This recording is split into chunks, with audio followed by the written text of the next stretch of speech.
Coming off the biggest game in Coach Ty's career, Kent State at home took it to the formerly third-ranked Pitt Panthers in a massive upset that just saw them execute a game plan just about as perfectly as you could ask for. But they can't slow down. For the first time in 5 weeks, they are on the road, and they're facing their rival. In Bowling Green, Ohio, we meet the Falcons, looking to extend our win streak and finally take home a trophy for Coach Ty. And Bowling Green, frankly, is a team that is confusing. They opened up their season with their own big upset against Iowa State, 27-24. But they then followed it, barely pulling off the win against the Judicials, 22-21. And then against Dylan Raiola and the Nebraska Cornhuskers, they would end up playing a closer game, 31-21, still taking the loss. And then they would drop another to Buffalo, 24-21.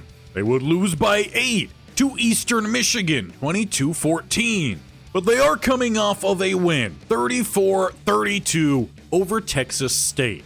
They've got an impressive quarterback, team captain Cameron Dyer, the redshirt freshman out of Albuquerque, New Mexico. And his career is off to a great start.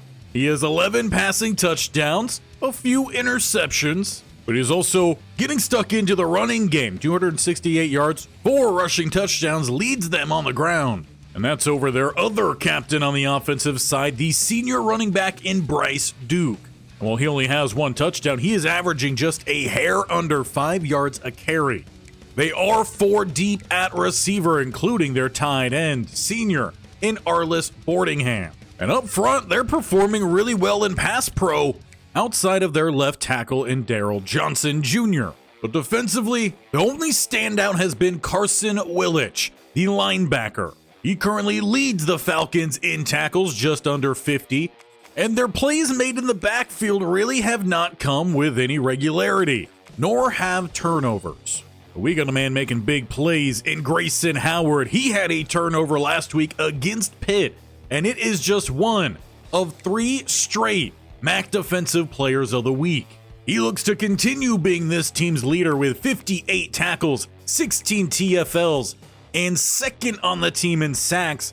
As a blitzing linebacker, he is also currently tied for most interceptions on the team. But we got one more player to shout out, and that is Mason Kelsey. He's coming off a game against Pitt where he threw 268 yards. He had a touchdown. The interceptions weren't really his fault, and the completion percentage was at a 73%. On top of that, he also ran the ball in for 2 touchdowns, and he only has had 1 fumble this year, and that was against Army. He's come a long way this season, and we need him to lead us to a rivalry win. So as we make the long 2.5-hour drive, we're set to get this one underway. Olano with the boot, and it is a deep one that Denoy will let touch back in the end zone and be the 25, where the Falcon offense takes the field, and they are largely in charge of this rivalry. And last year, this game went into overtime. Kent State did come out on top, looking to make it a bit more emphatic this year. But with that quick pitch and catch, that is completion number 100 here for the freshman in Dyer. A fantastic beginning to his career. See how long he stays with Bowling Green as he sits with pressure bearing down and delivers a catchable ball. Of course, the pass coverage did struggle out the gate against the Panthers. The defense responded well as that game went along. First handoff picks up 6 there for the Falcons. It's 2nd and 4. As they go with the play action, and pressure hits on the blitz. It's Jeremiah Tellender. And Dyer feels every ounce of that hit. He sent himself on a rocket through the gap and sets up a 3rd and 10 here. An opportunity to get off the field here for Kent State. Facing trips and throws backside, and Tellender's there to clean it up. It's caught, but only a gain of 8. And with the drive stalling out on the midfield logo, they will punt away. We take over just inside our own 20, the 18. Well, Kelsey and the offense get their day started. With a late flip out, it is to Tank Hawkins. A shifty man in space, he breaks a couple tackles.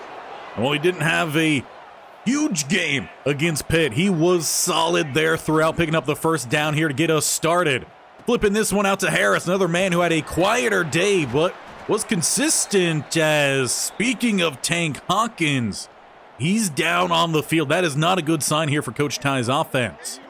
This year, the breakout of this group has really been led by Hawkins and his 97 speed. We'll see if he's able to get back out on that field. As for now, it's Gaines stretching for 2. Well, with the bells sounding here in Bowling Green, it is 3rd and 1. Bunch to the right-hand side. It is Harris. Down the middle, he's got enough for the first. There's not much of anything thereafter, but it is enough. Hawkins does return to the game. He's spread out wide to the left-hand side with 2 spread either side. And Kelsey flips those hips. He looks to get his way outside. He's got the first down and more, sprinting down the sideline before angling out here at the 32. His ability to just extend plays and make something when there frankly isn't anything has been a lifesaver for this team. As they will have motion, Karen going over from right to left, make that a wide receiver stack to the left-hand side. With more play action, again, he is under pressure. Bailing to the outside, he finds the edge yet again and picks up the first down before a soft bump. But I'm sure he could use a little bit of a breather after those back-to-back long-running plays. Getting this one out, it is to Harris. He's got the edge on the screen, and that's a Kent State touchdown. Picking up right where they left off against the Pitt Panthers, putting on some more points. And once again, they were getting every aspect of that offense involved. And Coach Ty did say the team is still very hungry even after that big upset win. Not receiving a single vote for the top 25 after taking down the 3 team. See if their defense can continue the hot start. With a pass downfield, left wide open. Gill will come over, as well as Howard to help clean up the play. It looked like it was just some blown coverage on the play as the McNeil wheeled his way down the sideline. It looked like Stockstill was supposed to carry, but he carried instead inside, instead of switching off and heading up the sideline. The Falcons now with a threat inside the red zone. Well, they've got to get by this front 7 that has been fantastic this year. Really good safety tandem as well on the backside. Only weak area has been the play of the corners, as Dyer takes the carry straight into Tellender. You're not going to find too many quarterbacks willing to do that. 3rd and 8 as they drift everyone back into coverage, and they've got an open target. It's their tight end, shoving off the defender and makes his way into the end zone. Boardingham ties this game up 7-7. Big thanks to McNeil and that wheel route. For Kent State, that means they got to keep up their level of play as we take back over on offense at the 24, just inside 2 minutes. Look to set up a little bit of some RPO. It's out to Bailey. He's got a blocker downfield in Hawkins. Not exactly a bully in the block, though. Picks up 7 as they go 2 spread, 2 follow. RPO whipping it outside. That's 2 carrying. We'll find space to pick up another first down here for Kent State. A whole lot of misdirection RPOs, guys, constantly being shifted around. Taylor motions over to the left. They're going to also add Bailey that way as well. But leaking out, that's Harris. He's got the lane. It closes before he could bust through. Hard to complain about a gain of a first down. Martin checks in to follow as he'll look to get the carry. Picking up maybe 1. Not as much open space for him. Now for the final play of the first, they do snap that ball. And they'll throw this one outside. That is to Taylor. He's got space to carry by the 30, angling out about the 25. Is where the first quarter comes to a close here in Bowling Green, where we are tied up 7 apiece in this rivalry matchup. Needing to perhaps pick up their play a little bit here, Kent State looking for that anniversary award. But as we look to get the second quarter officially underway, it's a 1st and 10 at the 27 with 3 hands down in the backfield. Good blocking for Harris. He's got space to take some few extra hits and has a golden flash, just inches short of another first down. They keep with the same look. This time, though, they go gain to the outside. Bailey with a little touch of a block and not quite. Pushed out just in front of the 1-yard line will be Kelsey. With an almost empty set to follow, quarterback power, as he fights through two defenders. It's another rushing touchdown on the year for Mason Kelsey, and Kent State is back on top on the road out in Bowling Green. But this is what rivalry games are all about, a good back and forth. Dyer having a touchdown pass his last time out. He hooks up with the man who caught it. Arliss Boardingham, the senior tight end, with another grab. Sets up 2nd and 2. Now a long front line here for Kent State as they bring that blitz, and forget about the fullback who leaked to the outside. Will be a first down to the 39. Now, Coach Ty did have his defense make some great adjustments last week against Pitt. It's looking like they need to make some adjustments here against the Falcons. As that will do, Bush, who had a couple big plays both as a pass rusher and special teams player last week, he picks up the sack. While he hasn't been talked about much, he frankly bullied that left tackle, who has been a problem for the Falcons. It's 2nd and 14. They do motion out their running back wide to the right-hand side. Throwing, though, underneath, it's McNeil upended Cordoba.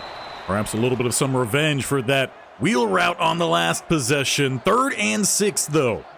Still in favor of Kent State to get themselves off the field here. But a throw that was to an open target, McNeil, is missed. And that's perhaps where a little bit of the freshman play comes into play for Dyer.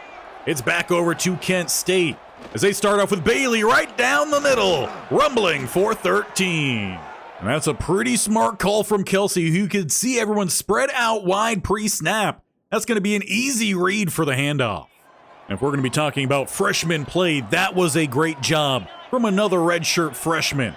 1st and 10, it's Harris. He's got space. Hawkins putting up a little bit of a block there. He's not necessarily a man this team expects a lot when it comes to blocking. Again, that smaller frame, small, speedy guy. As they do flip this one out, triple option to Harris. Not able to get by 22. That really is a big tackle in open field. As we are plus side 42, some press coverage across the board. Trying to find somewhere to go. It's a high pass that I think Carrion just tossed away. Not sure if he was just looking to avoid contact or really what that was about. But I guess didn't work out for either party. Kent State gained nothing. Carrion took the hit, and on 2nd down, we don't go much of anywhere. So 3rd and 9, hard count trying is Kelsey, but no one jumps. Throwing, though, to the outside, he's got Taylor with space to turn up and converts. Of course, he got his first official start last week. Got a bit banged up, so didn't see him have as big of a role with the offense. Looking to expand that here today. Rolling, throwing a high one-on-one that's tipped up, and Taylor stays with it. The redshirt sophomore has the touchdown. His first official as the starter for the Golden Flash offense. And that's frankly something you don't see all too often. A player staying with it. Well, it was definitely a tight start to this one. Kent State pulling ahead 2 scores, just under 3 minutes to play here in the first half. Going to the RPO, and they got him to the outside. Johnson. Gill has to roll over from that safety spot to push him out. The 31, though, that clock is still rolling outside the 2-minute break. A little bit of some play action. They do hand it off, trying to work that RPO a little bit. That's honestly a great decision coming from the Falcons OC. As the 2-minute break hits.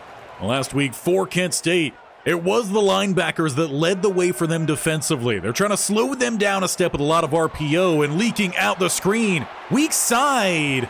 And frankly, a bit surprised to see Duke just exit the field of play there. He had the blocking for the first down. Good rush pickup, but Cordoba breaks it up. Well, that definitely was not a clean drive by any means. It works out for the defense. They get off the field, and the offense will have another opportunity.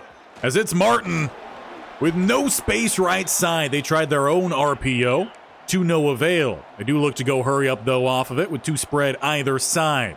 Kelsey barking out a few calls, trying to get his team set up as they look to perhaps go downfield here. Tank Hawkins is separating, but the ball gets there late. And how frequent those plays have hit this year for the offense. It was expected to make the play. Perhaps just waited a little too long there was Kelsey. 3rd and 9 as the bells toll. They got to complete this first down. They go back to Hawkins, and he's got space now opposite sideline. That carries Kent State to the 39 with a fresh set of downs. They're right back to it. Bunch right. Hawkins to the left-hand side. And we're going to see Kelsey just step up here, take the free space, and a couple extra yards there at the end. He's definitely not a man who is going to shy away from contact. As they bring the blitz over from the right-hand side, they throw it left. Hopperton with the short grab. They do not call a timeout there, though. They keep the offense on the field and rolling here. Saving a couple timeouts. About 20-some-odd seconds to go. Play action. Rolling. And chucking this one back corner. Hawkins wasn't even in the field of play, and Pascal tips it to his teammate as he was headed out of bounds. That will go down as an interception here for Bowling Green. Looking to close out the quarter. Perhaps if you slow things down a bit, call a timeout. You're not in a rush. But Randall Austin is not going to argue about this. Rolling and under pressure. You see Mason Kelsey loft this one. And Austin, who's just sitting back at safety, has to trail over. And he gets the catch with just a couple inches to spare. Right foot comes down there. Second foot comes in. That would have been good in the NFL. Just like in the previous week, a little bit of a sour taste to the end of another promising first half from Kent State. They put 21 up on the board. They lead in time of possession, the rushing yards. They lead in 146. They do trail by just about 20 when it comes to passing yards. So there is some room to improve. The weak link is showing with this defense, and that the pass coverage at times is suspect. You have a turnover to end the first half on a great play made by the Falcons defense. That's coming off of a great play that they tipped to ourselves. Taylor picking up his first touchdown as a starter. The Falcons have shown signs on offense. They're going to need to build upon that quickly. That's also only if their defense can make the plays they need as we look to get the second half underway. Coach is having to call a timeout before a snap is even played. We've seen this happen a couple times throughout the year where they are just taking too much time pre-snap, especially coming off a turnover, or in this case, a start to the half. They get Rodgers in motion, and that ball is snapped by the quarterback, and it's going to be a Bowling Green touchdown. I don't know what happened there, but Mahoney snapped that to absolutely nobody. And starting here in pistol, you really don't have to snap that ball hard. But as you see where Kelsey's standing, it just comes in high. Frankly, he misses it. He should have got a hand on it right there, but he didn't read it. And that ball flies backwards. And it's all said and done from there. Rodgers tried to catch up, but went for the ball instead of the player. So just a horrific set of lapses here to start the second half for Kent State, perhaps still celebrating last week's win. They're back on the field. They start at the 25. They got to get things back underway. Getting that one out to Harris. He's got about a gain of 8. And he's already closing in on the yard total he had last week against the Pitt Panthers. The 2nd and 2. They do look to go his way. He shakes one, but he's not going to get away from the big man, number 99. Though while he celebrates, he will make his way to the sideline thereafter. Didn't look to be celebrating too hard, but perhaps the celebration of the play wore off, and then he realized something actually doesn't feel too good here. But finding carry, and it is a first down, Kent State. And throughout the year, they really have done a fantastic job of answering from their own mistakes. Gonna have to do that here pretty early on in the second half, as it is Harris outside on the screen pass. He's close to another. Look like the refs do, however, mark him down just about half a yard short. So with a weak pistol eye here, it's going to be Bailey down the middle. He's got plenty. Once again, we see Kent State going back a little bit more to that triple option. Harris spread wide. Bailey is the back. Though keeping is going to be Kelsey as he goes out to the left here. Flips it to Harris, who ended up going right behind him. For a team that runs this style of offense so often, definitely laps on the basics there. You got to keep your space. Kelsey this time, he keeps it, and he's got the first down. Definitely seeing an emphasis here on the groundwork as Kelsey is making a play call change. And yet another change. Checking the sideline here before they snap that ball. Do go with some play action. And they're looking downfield. This one is to Taylor. Broken up. Good placement, though, from Kelsey. Left that one high, and a one-on-one could be anyone's ball. They go gains here. Right side, Avery back in, makes the tackle as now Cecil Wilson is down for the Kent State O-line. We are seeing a couple of injuries play effect in this one. 3rd and 11 as they get a little bit of some motion. Firing this one outside and taking the big hit, Rogers. It is broken up. The promising drive stalls out. They send out Alano, and he nails that field goal right down the center of the All-State logo. Avery does look to be a little bit banged up again post-play. Makes this game 14-10. For Bowling Green, their offense takes the field for the first time this half. They've already found a touchdown, though, this half, thanks to their defense. And Duke starts them off. The gain of 3 on the handoff. It's 2nd and 7, about the 28-yard line. Dyer looks to go back to the air, and under pressure, that ball finds the turf. Once again, Howard in effect on the play.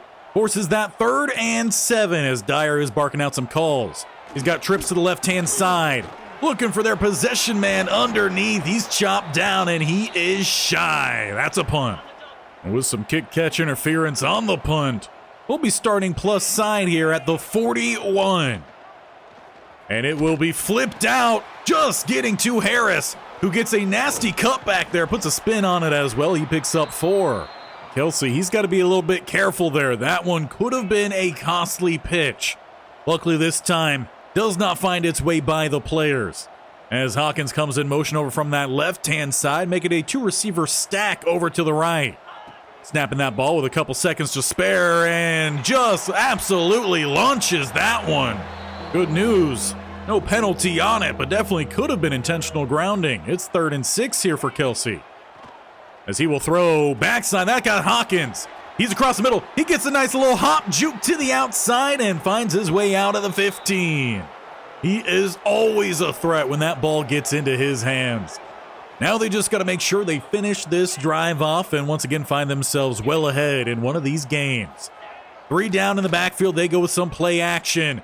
And tossing this one up to Hopperton. It's in and out of his hands. And you can't ask for a better throw there from Kelsey. Martin in motion here. As they go with the keeper, it's out to Martin. He's had a couple rushing touchdowns this year. He's looking for another, getting shifty down to the 1. Always got to watch out for these running backs, and they got 2 of them in the backfield here. Going 2 gains. Looked like he tried to cut back. Unfortunate for him, there was no room to move. So 2nd and goal. Offense looks to be changing things here. Hawkins going to move over to the left-hand side. Harris on the right. You got Bailey in the backfield. As they snap it, it's flipped to Harris. He just kept those legs on churning. It was a shovel pass as Kelsey could not step any further outside. He goes inside, and Harris has yet another touchdown on the year. And definitely give props to Mason Kelsey on that one. He took a big hit. And double the props for Harris, who had to fight through several tacklers, keeping those legs chugging. That has the Golden Flashes well on their way right now to an anniversary award win. With just over a quarter to go, you don't want to speak too soon. Dyer, he throws outside with an open target, bouncing off of 1, shy of the first. That's the 2nd catch on the day for Win Sharp, number 18, for Bowling Green. Going to be in the tightmost slot here. Dyer keeps and gets destroyed. And he is feeling that one. He gets up, but I'm not sure if he knows where he's at right now. And Jalen Thompson coming clean off the edge just absolutely clocks him. That's going to bring out Wilson for a 3rd and 4. Bowling Green has a couple options over to the left-hand side here. Throws and finds Sharp. It looked like Howard had to do double duty there covering 2 stop routes. Well, that's just the price you're going to have to pay when you send the blitz. Now they do hand this one off, and space. Breaking to the outside here, getting a stiff arm until Tellender shoves him out. That's Duke's biggest effect so far on this game. With just about 1 play left, they go quick RPO to Sharp. He's racking up catches here in the 2nd half. That'll be a gain of 7 that sends us to the 4th quarter. It is 31-14 Falcons, though, with possession, as they're trying to crawl their way back into this one. Meanwhile, Kent State is trying to put the boot down and show why they deserve to at least be getting votes, especially after their Pitt upset last week.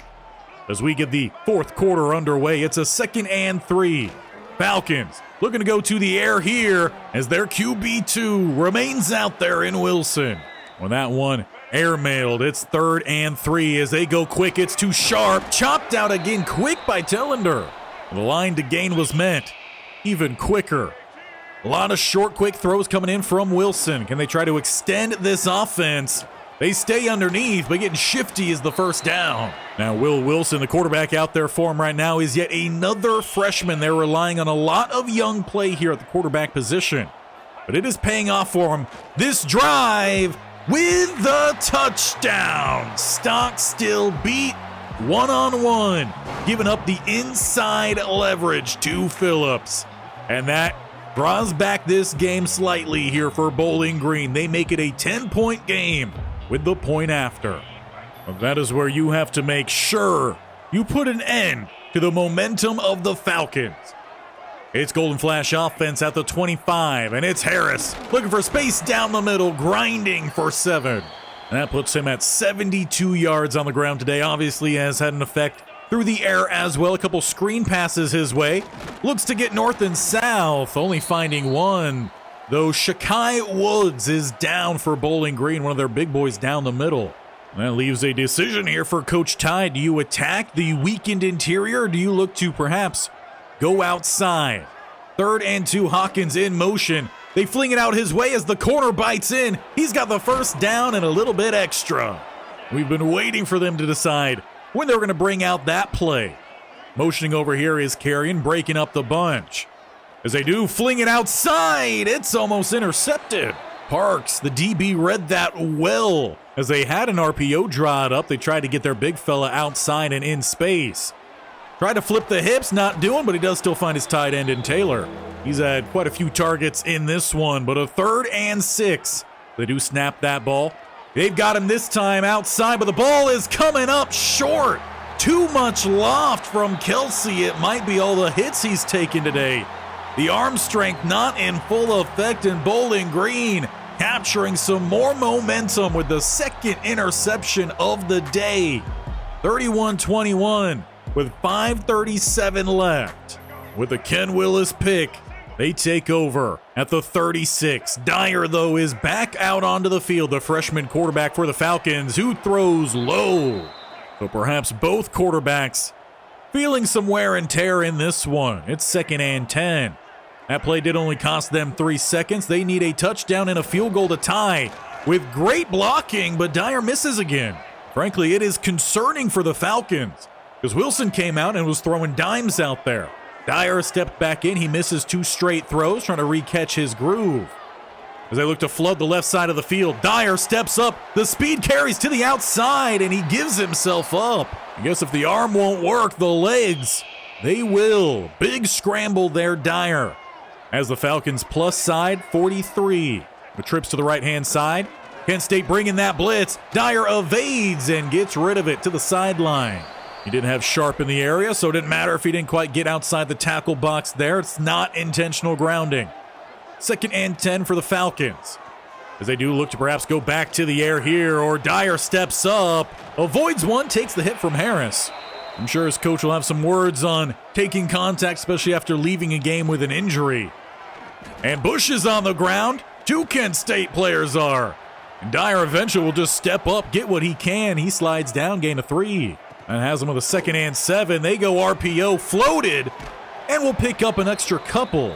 Good news for the Falcons. They are inside field goal range here, but obviously they would love a touchdown. They need touchdown and a field goal to tie. 3rd and 5. They pick up the blitz, and they pick up the throw. McNeil with the catch. He took the contact behind, I believe it was Rollison. We move inside 3.5 minutes to play here. Falcons attempting the comeback. Couple different options. Dyer steps up, as it was, I believe, Howard trying to pick up 3 different players. Just too much for him to do by himself. It's 1st and goal. Falcons. They're down to the 5. Keep 2 spread to the left, 1 to the right. Now they don't quite have motion. Looked like Dyer was calling for it. Might just be trying to distract the defense for an overthrow. Looked like he was targeting his tight end, Boardingham. Had a bigger impact early on in this game. Since has been a little bit quiet. RPO, another straight miss. And Kent State perhaps catching a little bit of a break here. It is 3rd and goal. Dyer in the backfield with Duke. as they look to set up a screen out that way. Howard plus others out there, and it is Howard bringing him down. They will, however, keep the offense out there. Someone should tell them they do need a touchdown and a field goal to tie here. They're going for the touchdown. 4th and goal. They have an option over the left-hand side, but he doesn't see it. Instead, he just sees Elijah fall in his face. It is a sack and a turnover on downs. Kelsey gets away, throwing another bad pass. And it's Bailey with space down the middle. First down, Kent State, and a timeout called Bowling Green. Of course, you know Kent State is going to try to waste as much time as possible. Safety's walking down here, though, for the Falcons. So Kelsey making some adjustments out there. Might be trying to catch them off guard. Throwing this one out right side. He puts it on Rodgers. He's got 8. Very much shows that Coach Ty trusts his quarterback here to make the right decisions. 2nd and 2. Motion across. That's going to be quick flip to Carrion. Get the big, tall 6'6" guy the ball. However, not able to reach forward for the first down. Falcons called their 2nd timeout. That leaves 3rd and inches, and no one is behind Kelsey here. They're going to run their goal line play for Kelsey and pick up that first down. Final timeout is called. And with 2:23 on the clock, you're looking at a first down here to seal this game. 3 down in the backfield. They go right back to Bailey. Good job from the DB to step up. That takes us inside the 2-minute break. The last free stoppage of clock here for Bowling Green. No timeouts, it's 2nd and 7. Kelsey keeps this one, flipping it out though, because he's got a speedster with open field in front. Hawkins puts on the juke, jukes back to the outside, picks up another pair of blocks, and they will run up this score. He could have slid down, and we could have ran this clock out. But they wanted, in a rivalry game, to widen that score, and Tank Hawkins gets the job done. I believe his first time today taking that triple option. And Kelsey knew when he saw all that grass, get it to the guy with 97 speed and 96 acceleration. He put on the elusiveness downfield, and shout out to his teammates for getting blocks 60 yards downfield. And the best thing about this team right now is the way they are playing. Because they're playing with some wiggle room. It's not been entirely clean out there. Even against Pitt, there have been mistakes.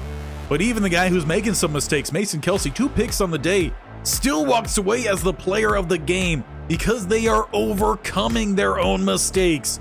And that is a huge step when it comes to these group of 6 teams in building towards the future. And that is what this team is doing right now. They are giving Kent State a name, and they're giving themselves the anniversary award. And combining the upset with the rivalry dub, we do finally convince James Tejeda, our 3rd 3-star to commit out of Harrisburg, Pennsylvania. We land the DT. But the hunt for a single vote for the top 25 is still underway. In fact, you have quite a large handful of teams who are 4-2 and are still ranked better than we are. You got a whole lot of 2-loss teams just in general, with some undefeated teams still in the mix. UCLA currently ranked 1, 7-0. Texas Tech 7-0. You have Nebraska 6-0. Ole Miss 6-0. Boston College is 6-0. But currently being 7-1, but a 64 overall and not even a 1-star prestige. You're going to have to prove a whole lot and be consistent throughout with very minimal mistakes to get those votes that we're looking for. But next up, we do have Toledo, a technical rival for us as they are a very close team. But we are still on the hunt for our first nationally televised game. But if we do continue to land more top-tier recruits, we'll find ourselves landing a little bit better showtime. Now, Elijah Coxey has kind of bounced back and forth on whether we're allowed to go after him, whether we're not. Right now, we are back to not. But we are very close to landing all of our 3-stars that were interested in us prior to the season starting. Dominique Wade is interested here. We are climbing up. We have the clock in, and we have 2 good of the 3 pitches. As for Tyler Teague, it is time to go ahead and send a much better pitch. So we will go ahead and soft sell. You could definitely go with the hard sell here, that is for sure, but right now we are limited on our points, so we need to spread these out. But the clutch is very much clutch for us. 2 Bs and an A+ looks great. That should hopefully get Tyler Teague coming this way. We also are now inside top 5 when it comes to Linval Iverson, a hybrid free safety. So I would like to also get him in a soft sell as well. And that's even more so because we don't know everything here. However, we do know proximity to home is pretty important for him. So coach stability and proximity to home is what we are looking for. And it might just be team player, which looks to be pretty good for us. So we will go ahead and tack that on for him and hopefully start bringing in a few more guys here shortly. Open up some more points so we stop having very little points to offer. Speaking of limited points here, Emeka Bartu, a strong safety with a coverage specialist, probably would be more of a free safety in my scheme. We have the campus personality for him, which is great, but he has a visit scheduled week 12. Could we circumvent that? No. So what we probably need to do then is move off of the campus personality soft sell and upgrade that one to a hard sell. And with that, we will hopefully keep ourselves in front because right now Akron, they've jumped up. I believe that's Florida Atlantic or Florida International. They've jumped up as well. And he's from Florida. And with our last remaining points here, we do have 10. And right now, Westbrook does have interest coming in from Temple. They have a visit in week 9. We don't have very good pitches for him. So this might be a situation where we are in front, but we might need to pull out of this battle. We also are currently going after Corbin McNulty, and he is a higher ranked tight end. So I think this is one that indeed we will be pulling off our points. Now, if they decide they're not interested, then by all means, we might jump into that in the off season.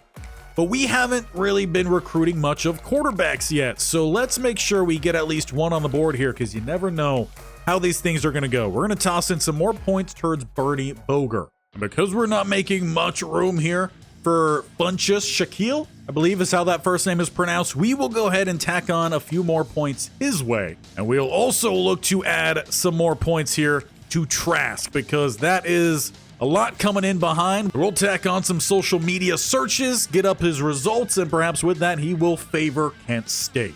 And if you're favoring Kent State as well, make sure you're hitting that bear icon in the bottom right or scrolling down, hitting that sub button and tapping that bell icon if you have not already. We got a lot of games coming up. One more this week, as again, Kent State will be 3 days a week, Monday, Wednesday, and Friday with the Giants, Tuesdays and Thursdays. We got Toledo up next. We are playing in for that MAC championship game, and hopefully by the end of this year, if we can continue the trend we're on, find ourselves inside that top 25. Leave Coach Ty some love as he's doing a great job building up this program. We will see you next time as we are yet again on the road, not that far from home, to Toledo to take on the Rockets.